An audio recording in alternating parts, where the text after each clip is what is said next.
Boa noite a todos. Hoje nós estamos vivendo nossa aula número 3, na sequência do estudo sistematizado da quinta-feira, desenvolvido em 70 semanas, agora reiniciando a partir da introdução ao estudo do Livro dos Espíritos e que podemos considerar também como a introdução ao estudo da doutrina espírita. Naquela sequência, na nossa recordação dos acontecimentos históricos ligados ao surgimento da codificação, nós havíamos parado no ano de 1830, quando aconteceu na espiritualidade superior uma reunião muito importante. Ali estavam sendo discutidos os planos, ali estava sendo não exatamente elaborado, mas estava sendo assim preparada a continuidade desse plano de instrução voltado ao progresso da humanidade, que agora se desenvolveria mais diretamente na continuidade das revelações aqui em terras brasileiras. Os espíritos estavam considerando e preparando o trabalho para os próximos 100 anos. Neste momento é escolhido, nessa reunião que deveria ser assim um festival de luzes, de cores, de alegria, ali estava sendo escolhido o espírito que viria a apoiar a ideia espírita quando ela começasse a surgir, quando ela começasse a se desenvolver aqui no Brasil. E em 1831, no dia 28 de agosto de 1831, nasce no Ceará, na cidadezinha do Riacho do Sangue, o espírito que nós conhecemos como Adolfo Bezerra de Menezes, que iniciava uma nova existência, toda ela voltada, veja, o seu trabalho maior foi dar o apoio, o respaldo à doutrina espírita quando ela chegasse ao solo brasileiro. Agora nós vamos fazer assim uma sequência de datas e acontecimentos, não só no Brasil, como também na Europa, voltando um pouquinho naqueles acontecimentos que nós vimos na sequência dos fenômenos que fizeram o lançamento da ideia da codificação espírita, aquela intensificação de fenômenos de efeitos físicos que antecedeu, que despertou a atenção para a mediunidade no seu efeito inteligente, que é a que se presta exatamente à instrução. Em 1840, Brasil, os doutores Bento Mir e Vicente Martins trazem para o Brasil algumas novidades. Uma delas, a homeopatia. Já havia algumas pessoas que conheciam o assunto, que se interessavam pelo assunto. José Bonifácio se correspondia com Hahnemann, considerado o pai da homeopatia, mas a estes dois médicos coube o privilégio, o papel importante de trazerem aquela novidade, a homeopatia e os passes magnéticos, já que o movimento dos magnetizadores fazia sucesso, conquistava adeptos, havia conquistado esses adeptos um pouquinho antes na Europa e agora chegava aqui no Brasil.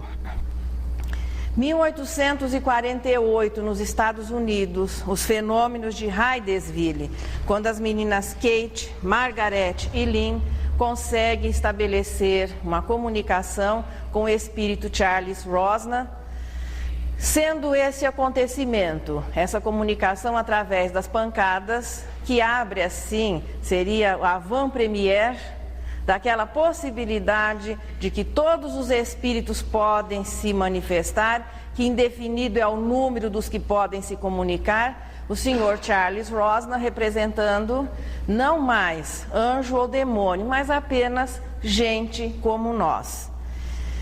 Em 1853, o Marquês de Olinda e o Visconde de Uberaba fundam um grupo de estudos aqui no Brasil acerca das mesas girantes, que era aquela novidade também que estava movimentando a sociedade europeia já há alguns invernos.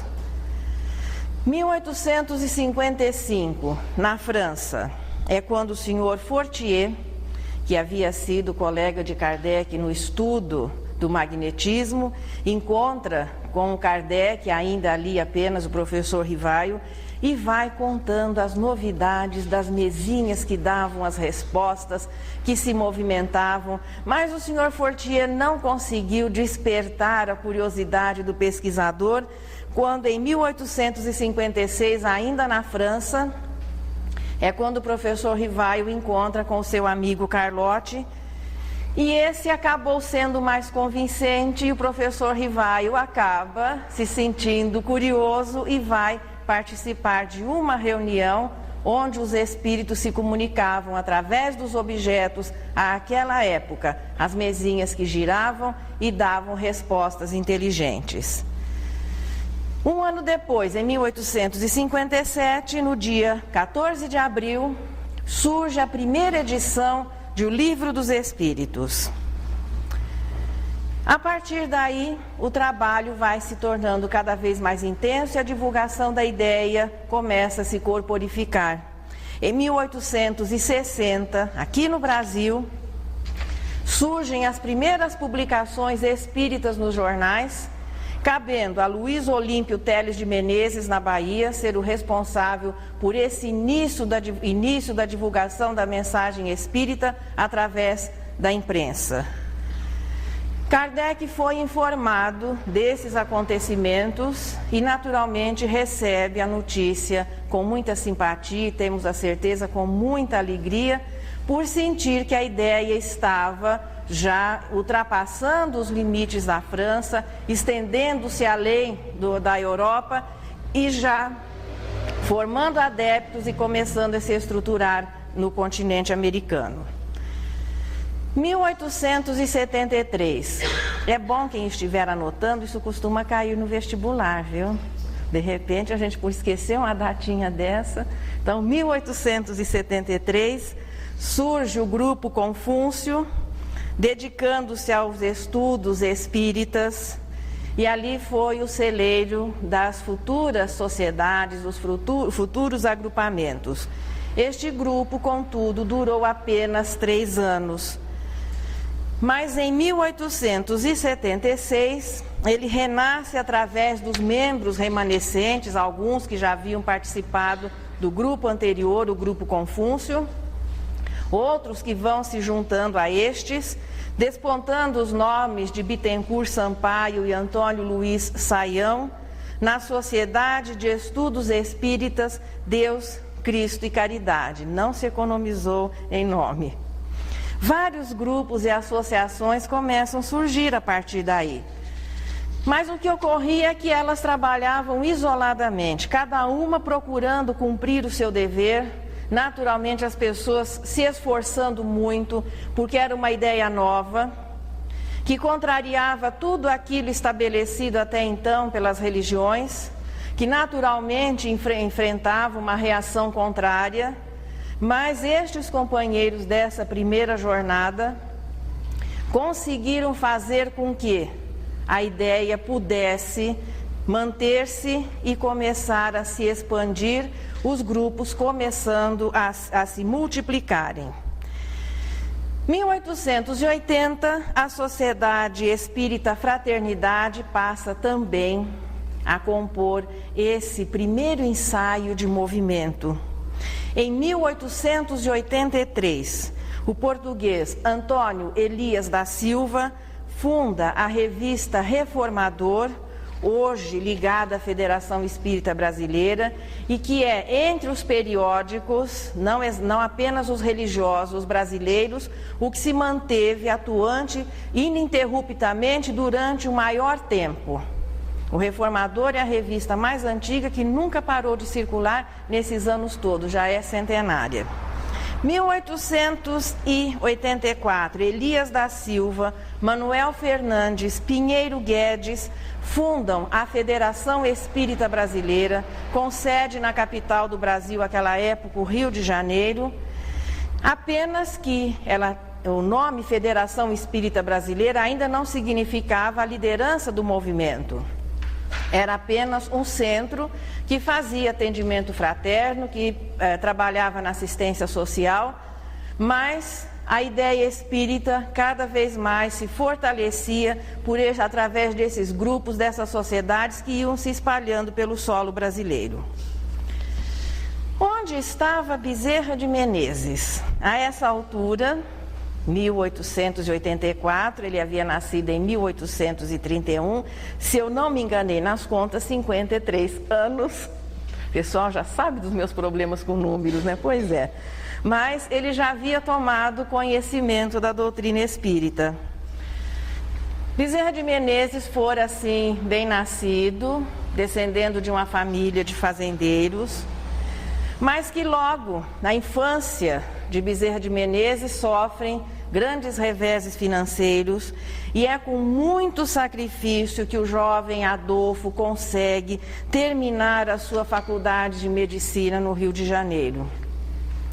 Apesar de todas as dificuldades, ele se diploma, começa a realizar o seu trabalho, faz uma carreira muito bonita com relação à medicina, como também na política, participando de eleições, sendo vereador, participando ativamente da vida política e social aí da cidade, do estado do Rio de Janeiro.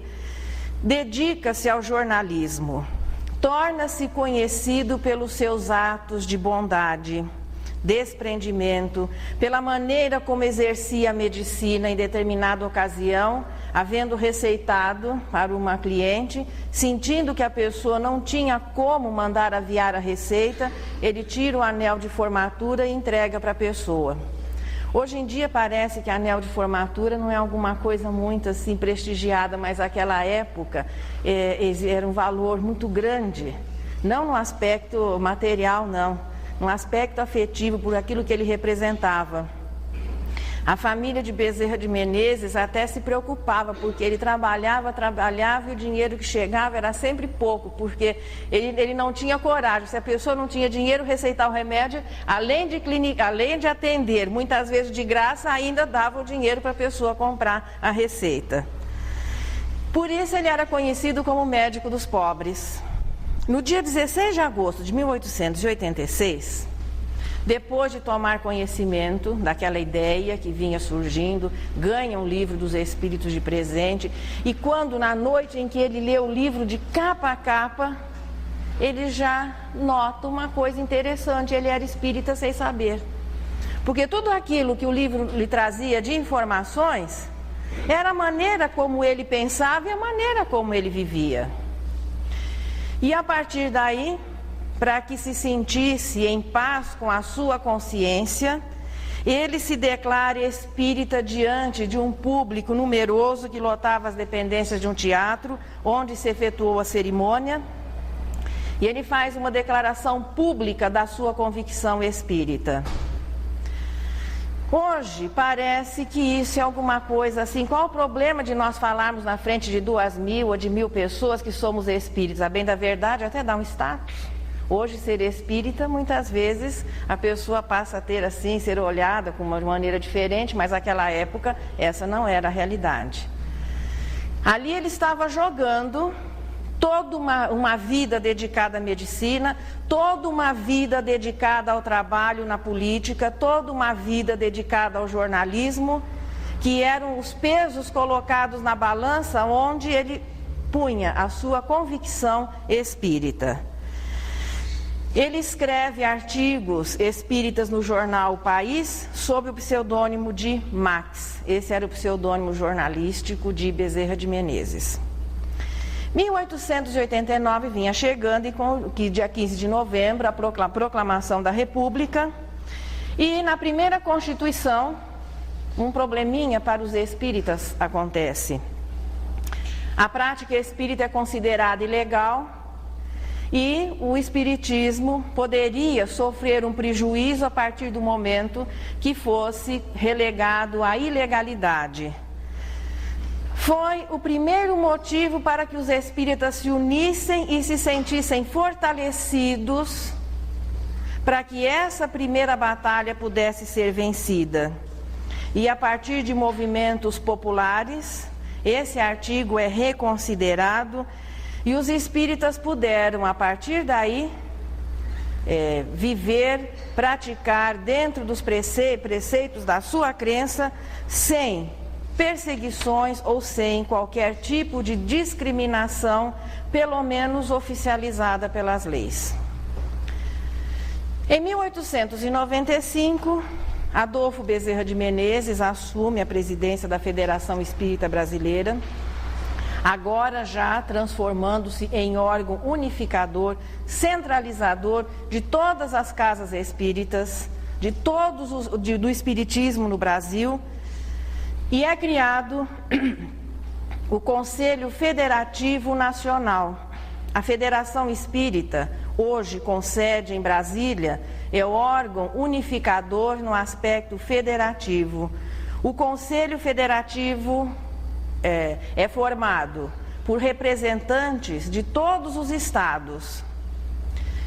Os representantes dos estados formam o Conselho Federativo Nacional, os representantes das cidades formam os conselhos estaduais e os representantes das sociedades formam os conselhos municipais ou intermunicipais.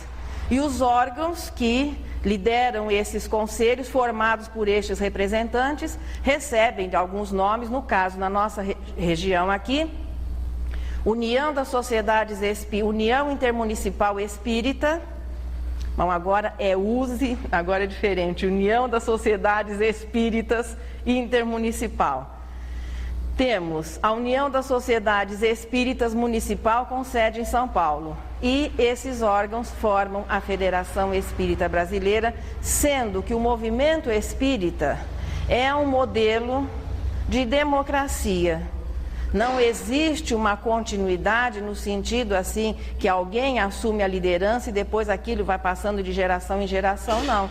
A cada 2 ou 3 anos, dependendo do estatuto, são escolhidos os novos dirigentes, formados por quem? Pelos representantes, ou municipais ou estaduais. E aqui nós temos uma visão assim, muito rápida do que é o movimento espírita. Oficializa-se, portanto, a partir do movimento, o espiritismo no Brasil, através da organização desse primeiro órgão central, sendo que os demais vão surgindo sequentemente.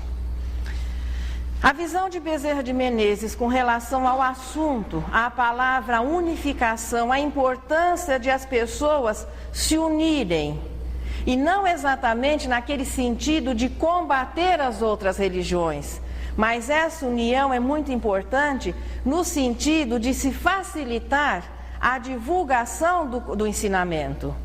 E de maneira nenhuma existe a intenção de contendas, de formação de partidos, nada disso. É apenas no sentido de a força concentrada, ela se torna, é uma potência maior que tem um alcance maior no aspecto divulgação. E ele dizia que isolados somos pontos de vista, solidários seremos a força da união. Dia 11 de abril, retorna de 1900, Bezerra de Menezes retorna ao plano espiritual, deixando encaminhado esse plano do movimento de unificação na pátria brasileira, que nós podemos dizer com toda tranquilidade que é o melhor do mundo. Por que é o melhor do mundo? Não que ele não tenha problemas.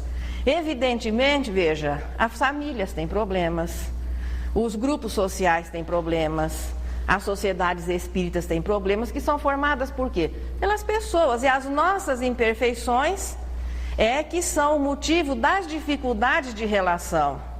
Com relação ao movimento espírita, a situação não é diferente. No centro existem as dificuldades normais de relação entre as pessoas, embora exista uma proposta consciente de manter essa união para que o trabalho possa fluir com maior facilidade. Por que é que nós dissemos que o movimento brasileiro é o melhor do mundo? Porque é o Brasil que exporta a ideia da organização através de um movimento. E os outros países agora é que começam a despertar para essa realidade. Portanto, é o modelo brasileiro de movimento espírita que vem auxiliado para que as sociedades que começam a surgir em outras terras possam organizar-se, estruturarem-se melhor para que a mensagem possa ser levada mais adiante. Na introdução do Livro dos Espíritos, Kardec, em um determinado trecho, diz o seguinte: não produzisse este livro outro resultado, além de mostrar o lado sério da questão e de provocar estudos nesse sentido, e rejubilaríamos por haver sido eleito para executar uma obra em que, aliás, nenhum mérito pessoal pretendemos ter, pois que os princípios nela exarados não são de criação nossa. O método que apresenta cabe todo aos espíritos que o ditaram. Esperamos que dará outro resultado, o de guiar os homens que desejem esclarecer-se, mostrando-lhes nestes estudos um fim grande e sublime. O do progresso individual e social, e o de lhes indicar o caminho que conduz a esse fim.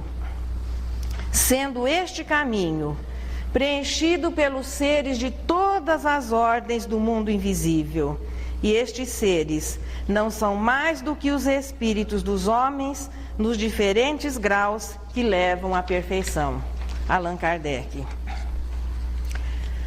A primeira reforma oficial do pensamento religioso da humanidade ocorreria através do monoteísmo, que teve o lançamento da sua ideia 3.000 anos antes de Jesus, com Abraão, organizando, veja, através da sua família, estruturando todo um futuro povo da descendência semita, que depois se especificaria nos hebreus e daria origem àquele tronco oriental.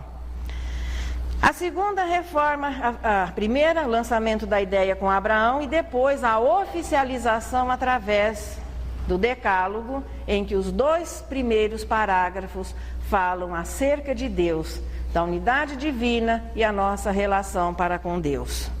A segunda reforma religiosa viria 1.300 anos depois, com o cristianismo, onde são mantidos os princípios anteriores, e Jesus faz o lançamento da ideia da vida futura, já que a filosofia do cristianismo só se torna lógica e compreensível se nos entendermos imortais.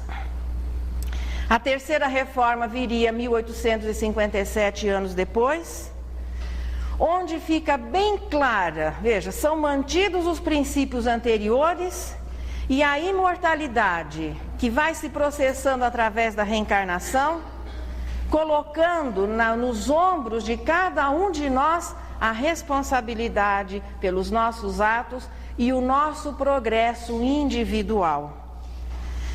A partir daí modifica-se totalmente o conceito impreciso, estático e material de céu, inferno, anjos e demônios como situações definidas a partir do momento da criação.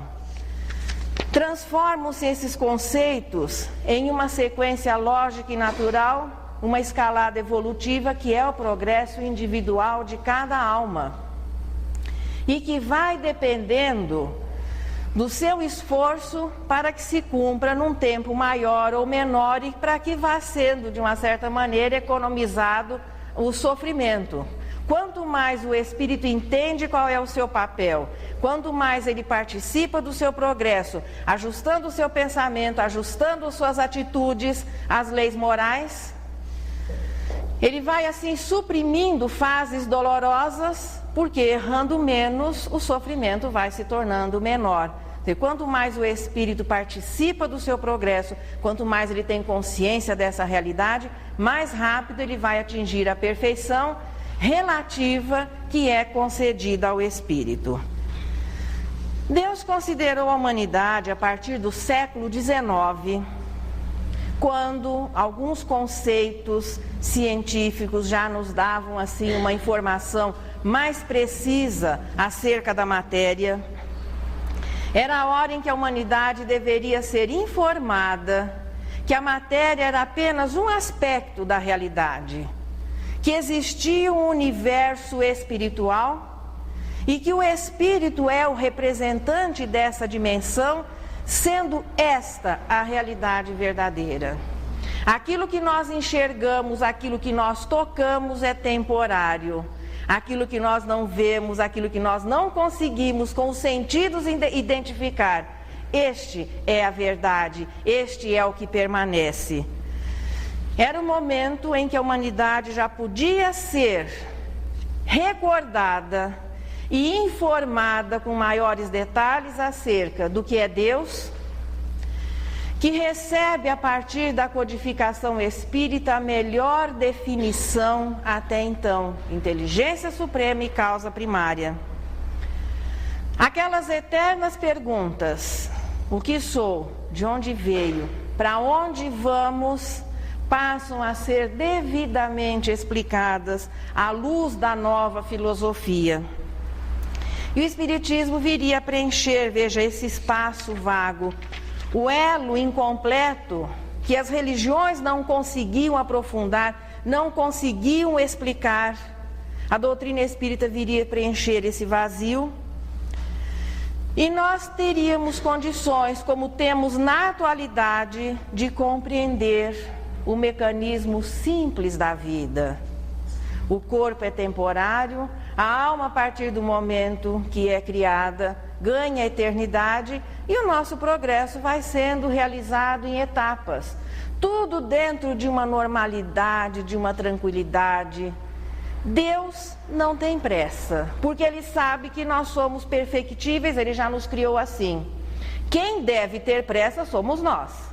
Porque quanto mais nós vencermos essas experiências do início, mais depressa nós estaremos vivendo um clima de tranquilidade e de felicidade. A partir do momento que a doutrina espírita organiza-se como ciência, como filosofia, e a vivência desse conhecimento é o seu aspecto religioso, palavras tiveram que ser aproveitadas ou criadas para especificar aquela nova matéria, podemos dizer assim, aquela nova doutrina. Espiritismo passa a designar a nova filosofia espiritualista surgida em 1857. Nessa introdução, dividida em vários trechos aqui, a introdução de O Livro dos Espíritos é um trabalho riquíssimo, porque Kardec foi tão detalhista nesse começo, nessa introdução, que quase parece um opúsculo, a impressão que se tem que é um livreto encaixado na obra maior.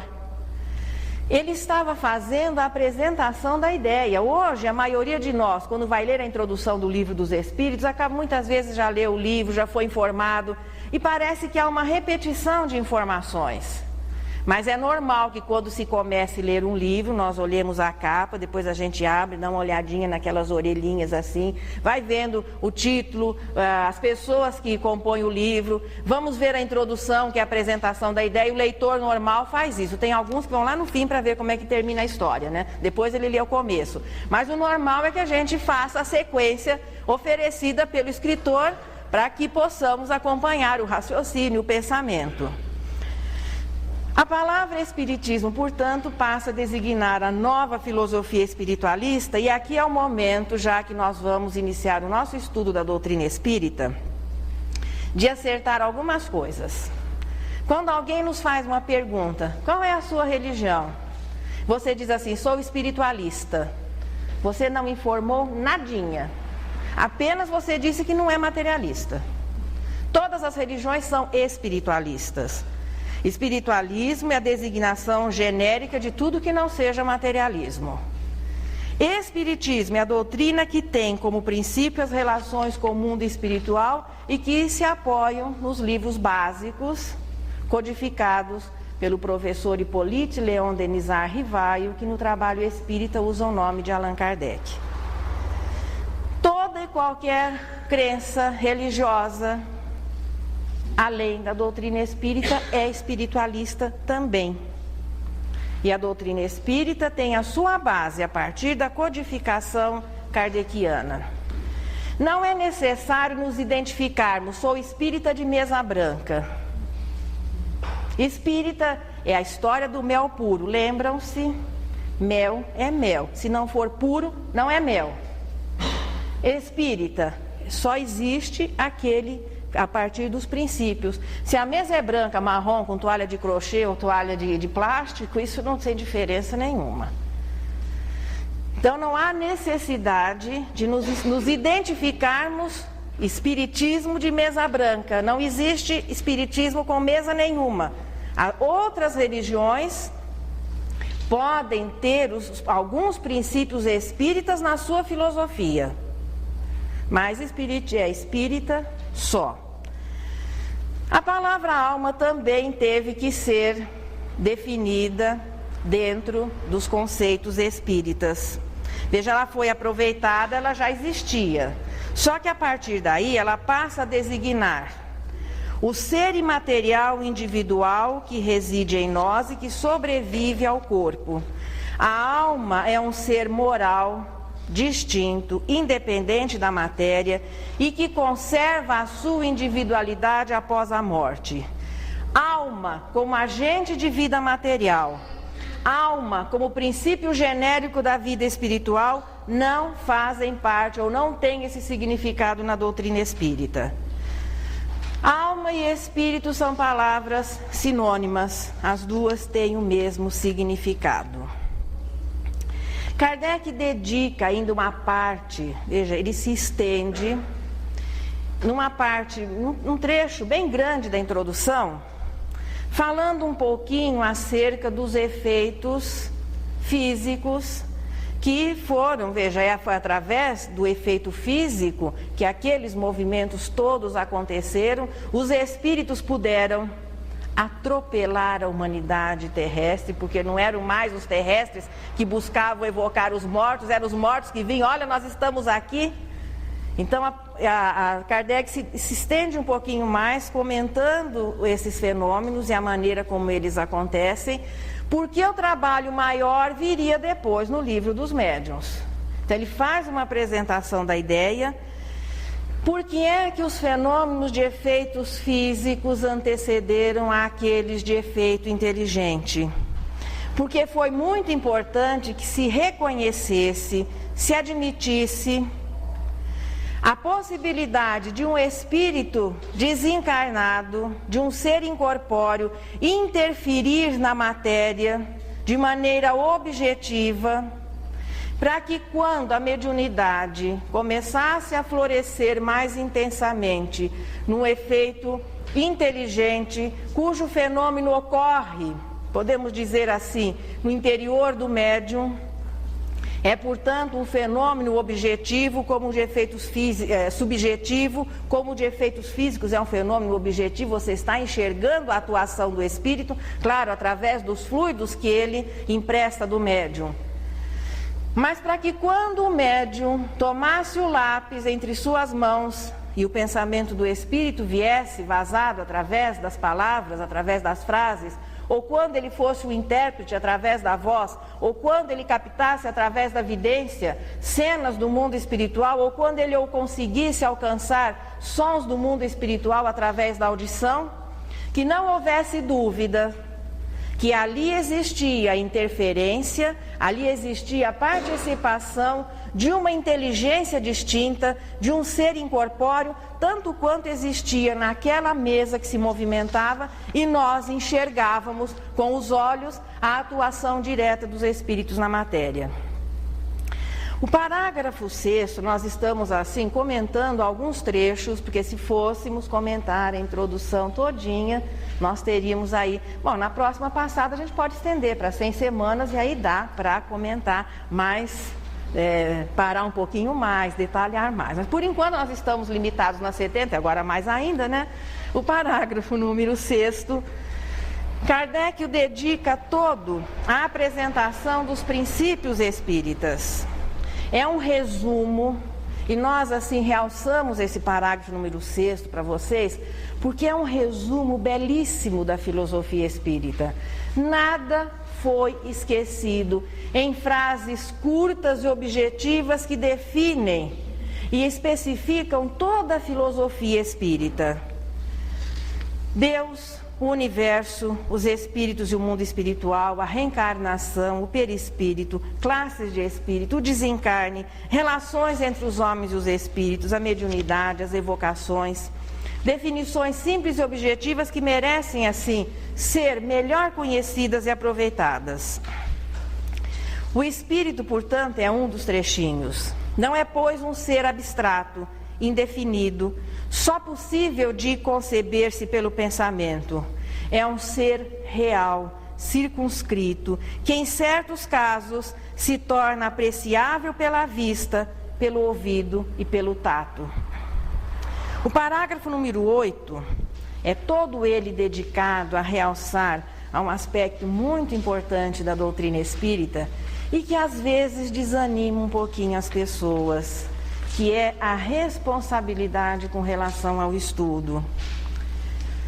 E nisso a doutrina espírita difere frontalmente da maioria das religiões, onde o estudo, o conhecimento, a transmissão é dever dos sacerdotes e dos líderes. Para o prosélito é importante acreditar, ter fé, mas não há uma preocupação maior em que ele se esclareça, que a sua fé seja fruto do conhecimento. Na doutrina espírita nós já vamos acertando aqui os nossos problemas desde o início. A responsabilidade de estudo na quinta-feira não é apenas minha. Eu tenho um dever, na hora em que eu estou alinhavando o meu trabalho, possivelmente os senhores estarão fazendo o seu trabalho. Nesse momento eu estou apresentando e vocês estão ouvindo. Só que nós todos temos um dever de antes estudarmos o capítulo que vai ser resumido através desse trabalho muito simples que nós estamos oferecendo. Então, a luz da doutrina espírita não é vir à quinta-feira, participar, ou melhor dizendo, assistir uma palestra, receber um passe e a semana já estamos santificados para a semana. Se alguém continuar pensando dessa maneira, já ficou registrado. Essa informação não partiu daqui e veja, não existe na doutrina espírita esse tipo de compromisso. A responsabilidade de estudo é de todos nós. E a fé é resultado do raciocínio, do conhecimento que se tenha. E quanto maior conhecimento se tenha, evidentemente que a nossa fé tem que ser muito maior, muito mais forte, como diz Joana de Ângeles, aquela fé robusta. O estudo, ele aqui ainda nos mostra algumas características de como deve ser esse estudo. Perseverante, sem preconceitos e animado por uma sincera vontade de aprender. Então é um estudo que deve ser encarado de uma maneira séria e perseverante. E essa perseverança é a característica principal. É um compromisso de estudo que nós assumimos por toda a vida. Não apenas nas 70 semanas propostas. Essas 70 semanas são para despertar o interesse. Depois, nós vamos continuar cada vez mais descobrindo as coisas que na primeira passada não havíamos enxergado. O que é que se precisa para ser espírita? E nós vamos encontrar lá em Obras Póstumas, que não é considerada a obra básica. Particularmente, considero Obras Póstumas também muito importante. E se ela não é considerada das obras básicas, mas acredito que fica faltando um arrematezinho se Obras Póstumas não for incluída na nossa sequência de estudos. Kardec diz ali que para ser espírita são necessárias duas características: maturidade e boa vontade. Não é maturidade no sentido cronológico, é maturidade de espírito. Para se entender o que é Deus, a naturalidade com que a reencarnação existe a partir da imortalidade, que somos responsáveis pelos nossos atos, que os espíritos podem se manifestar e se comunicar e que nós não somos os únicos representantes da vida inteligente nesse universo, o indivíduo já deve ter passado pelo aprendizado, pelo programa da primeira revelação, naturalmente já foi informado daquilo que se constituiu a filosofia do cristianismo, depois ele vai ter uma facilidade de entender os princípios espíritas. É nesse sentido, maturidade de conhecimento. Existindo conhecimento, é claro que a consciência vai se tornar muito mais atuante. E nós vamos ter que desenvolver uma vontade, nós vamos ter boa vontade para mantermos o nosso estudo sério, perseverante, nos esforçarmos pela mudança interior, que é a maneira pela qual são reconhecidos os espíritas. Isso é colocado por Kardec: o espírito se reconhece pela sua transformação moral. Maturidade e boa vontade são os dois ingredientes para que nós possamos assumir um compromisso de estudo e prática dos princípios espíritas. Simples, não é? Imagine se fosse uma lista de 10, 15, duas coisinhas muito simples. Maturidade, boa vontade, ao alcance de toda pessoa que realmente queira instruir-se. Com a doutrina espírita renasceria para o mundo moderno as antigas assembleias, as eclésias, termo depois que se transforma em igreja do cristianismo inicial, retornando à prática, à simplicidade que existia à época de Jesus e alguns poucos séculos seguintes. As pessoas se reuniam, formavam comunidades com o único objetivo: estudar e praticar o cristianismo. A comunidade mais importante, e a primeira, por sinal, foi a Casa do Caminho, que localizava-se na estrada poeirenta entre Jerusalém e Jope, hoje Porto de Jafa. Essa comunidade era administrada pelos apóstolos e chegou a abrigar até 5.000 pessoas em um clima de tranquilidade, de ordem, de disciplina, de fraternidade. As pessoas que se propunham a viver na comunidade dos cristãos, aqui no caso a Casa do Caminho, de ordem geral transformavam os seus bens em dinheiro. Esse dinheiro era entregue à administração e todos contribuíam e todos se beneficiavam de maneira igual, geravam os recursos para que a casa pudesse cumprir o seu papel de convergência. Era o momento em que as pessoas vinham para a instrução e receber os benefícios primeiros e depois os recursos para que a mensagem fosse levada adiante. A Casa do Caminho, como todas as comunidades cristãs, elas eram reconhecidas pelo estudo e pelo apoio moral e pelo apoio assistencial que era oferecido. O Decálogo, apesar de revelar à humanidade, oficializar à humanidade a ideia de um Deus único e de os seus artigos nos falarem acerca da verdadeira justiça, não conseguiu despertar nas pessoas o sentimento de compaixão, o sentimento de piedade. Pelo menos isso não se oficializou em instituições. Mas o cristianismo, no momento em que foi assimilado e que as pessoas começavam a compreender o verdadeiro sentido do amor a Deus e o amor ao próximo, e a necessidade de se aprofundar naqueles conhecimentos, fez com que as pessoas se reunissem, formassem comunidades, que aquela energia, aquele trabalho fosse potencializado e a partir daí pudesse exercer uma atuação maior, em primeiro lugar os apóstolos e depois os que vieram se incorporando, levando a mensagem do cristianismo por toda a região antiga. E as pessoas começaram a novamente encontrar a instrução e a consolação.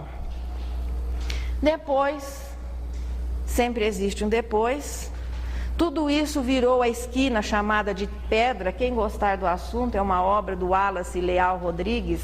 O livro chama-se Esquina de Pedra. E mostra exatamente o momento em que os interesses humanos sufocaram a mensagem divina e o cristianismo, veja, os princípios cristãos foram deixados de lado e a humanidade foi organizando os cultos religiosos, os rituais, as fórmulas. Não mais, veja, era a comunidade que se unia para definir, para escolher, mas sim eram os interesses, a organização política dentro da própria religião, desvirtuando-se os princípios, boa parte deles sendo suprimidos, e a humanidade ingressaria no longo milênio que durou o século da Idade Média. 15 séculos em que a mensagem desapareceu praticamente das religiões e a humanidade volta novamente a sofrer a opressão do interesse e da ignorância. A Casa do Caminho renasceria, agora para o mundo moderno, no coração de Paris, na França. A Sociedade Parisiense de Estudos Espíritas, fundada por Kardec. Veja, a partir do momento, de início as casas particulares atendiam as pequenas reuniões. Mas o codificador sentia que essa não era a maneira de o Espiritismo ser divulgado e florescer. Que era importante que o Espiritismo começasse, a mensagem fosse levada em um terreno neutro. Voltando àquela situação de as pessoas se organizarem e formarem o quê? Uma assembleia que passa a eleger uma diretoria. Os estatutos são necessários para que a sociedade se ajuste às leis vigentes do país. E a Sociedade Parisiense de Estudos Espíritas, que revive em todos os centros espíritas, não só do Brasil, mas agora podemos falar do mundo inteiro, volta novamente ao seu papel dentro da simplicidade, a instruir e consolar. Este é o papel da doutrina espírita. A instrução que explica o porquê de todas as situações vividas. E a partir daí a consolação é uma consequência. No dia em que toda a humanidade estiver informada de que é espírito, que é responsável em espírito pelos seus atos, tenhamos a certeza, nós estaremos vivendo um clima de felicidade e não serão necessários os atendimentos sociais, porque todos estarão respeitando o direito do próximo, todas as pessoas terão o seu necessário e é nisso que a doutrina espírita investe, embora ainda a assistência social, o atendimento fraterno, sejam atividades importantes dentro do centro espírita, mas de maneira nenhuma podem passar adiante da instrução e a divulgação da mensagem espírita. Jesus, quando se despediu dos seus discípulos, quando ele se sentia despedindo, eles ainda não tinham noção de que era uma despedida, mas ele diz o seguinte: eu rogarei a meu Pai e ele vos enviará outro Consolador, a fim de que fique eternamente convosco. O Espírito de verdade, que vos ensinará todas as coisas e vos fará recordar de tudo o que eu vos tenho dito. Hoje nós vivemos, a nível de Brasil, uma realidade tão importante e uma oportunidade tão importante como aquelas que tiveram os hebreus e simbolizado na atuação de Abraão e de Moisés, dos profetas, o trabalho sequente dos profetas. Hoje nós estamos tendo uma oportunidade tão importante como aquela que foi oferecida aos discípulos, depois apóstolos, aos 500 da Galileia e depois a todos aqueles que se incorporaram ao trabalho de divulgação do cristianismo. Hoje nós estamos vivendo um momento tão importante como aquele que foi oferecido aos romanos e que os auxiliou ao estruturar o império durante 900 anos, para que quando o cristianismo surgisse, os recursos para a sua divulgação já deviam existir. Hoje nós estamos vivendo um momento tão importante como aquele que foi oferecido ao povo francês.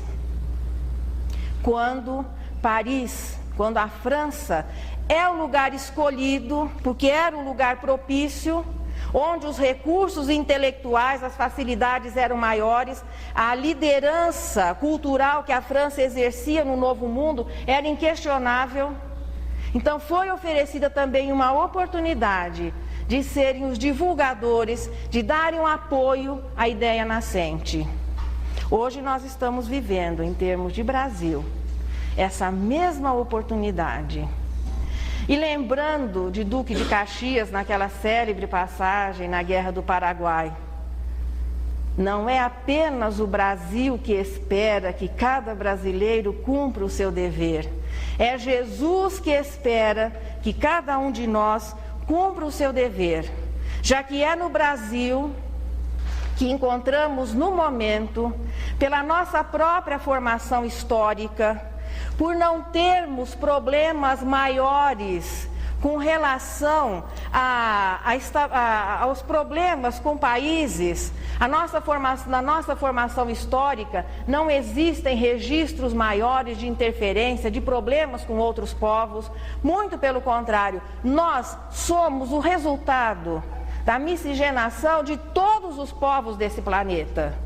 Nós aqui nos encontramos reunidos, espíritos que possivelmente há 300 ou 400 anos estávamos vivendo outras experiências, participando ativamente da história de outras regiões, e fomos nos reunindo aqui, boa parte trocando os pinheiros pelas palmeiras, ainda lembrando com saudade, mas começando a reescrever a nossa história, e tendo a certeza que é no Brasil que existe um clima favorável para que a mensagem espírita, isso não é no sentido de imposição, de sectarismo, não, é no sentido de divulgação, de instrução, aquilo que foi oferecido ao povo romano, que foi oferecido ao povo francês, agora é oferecido ao espírita brasileiro da atualidade, porque com relação à ideia espírita, o Brasil é de primeiríssimo mundo. É o Brasil que exporta, é o Brasil que apoia o pensamento espírita e que oferece recursos e que oferece pessoas e que oferece tudo o que é possível para que o mundo possa ser informado de que Deus é um só, que a imortalidade é a realidade do espírito, que reencarnamos sucessivamente, que mesmo depois de mortos as barreiras não existem, nós podemos nos comunicar, que somos responsáveis naturalmente pelos nossos atos e que na casa do Pai há muitas moradas. Na próxima semana, continuamos na sequência do programa e que todos nós possamos agora, cada vez mais, estudarmos juntos essas lições seguintes. Vejam, o nosso trabalho, a nossa participação depende muito do nosso preparo no estudo sequente dos capítulos do Livro dos Espíritos. Quem estiver marcando, oração da amizade. E vamos ver o que Maria Dolores nos diz, preparando para o momento de prece.